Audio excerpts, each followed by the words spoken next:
కమర్షియల్గా వారు తీసిన కళాత్మక చిత్రాలు కానీ తిరిగి డబ్బులు రాబట్టకపోయి ఉంటే బహుశా ఆ ఒక్క సినిమాతోనే ఆగిపోయిండే.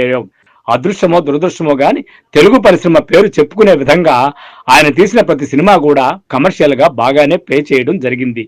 అందువల్ల కూడా ఆ ఉత్సాహంతో ఆయన ఆ 10 చిత్రాలు తీయగలిగాడు.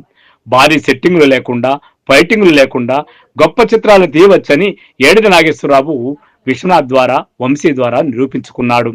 చిన్న తారాగణంతో, మంచి కథలతో, ఉత్తమ సంగీత సాహిత్యాలతో అవార్డులు సైతం గెలుచుకోవచ్చని, జాతీయ స్థాయికి వెళ్ళగలిగే సత్తా తెలుగు చిత్రాలకు సైతం ఉందని చాటి చెప్పిన వాళ్లలో ఏడిది నాగేశ్వరరావు మొదటివాడు. తెలుగు చలనచిత్ర కీర్తి బావుట రెపరెపలాడించి తెలుగు సినిమా కీర్తిని జాతీయ స్థాయికి తీసుకెళ్లగలిగిన నిర్మాత, ఉత్తమ చిత్ర నిర్మాత ఏడిది నాగేశ్వరరావు. ఆయన స్వర్గస్థుడైనప్పటికీ తెలుగు చలనచిత్ర రంగంలో ఆయన ధృవతార, చిరస్మరణీయుడైన ఉత్తమాభిరుచి గల నిర్మాత.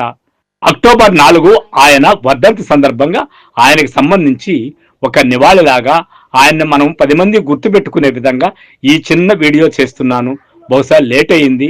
అక్టోబర్ 4కి ఇప్పటికీ చాలా కాలం గడిచినప్పటికీ మంచి వాళ్ళ పేర్లు ఎప్పుడైనా చెప్పుకోవచ్చు అనే ఒక సదుద్దేశంతో ఏడిది నాగేశ్వరరావు గురించి ఈరోజు వీడియో చేస్తున్నాను. మీరందరూ లైక్ చేస్తే ఈ వీడియోను లైక్ చేయండి, షేర్ చేయండి, కామెంట్ చేయండి. Thank you. ఐఎమ్ విశ్వనాథ్, విశ్వ రివ్యూస్.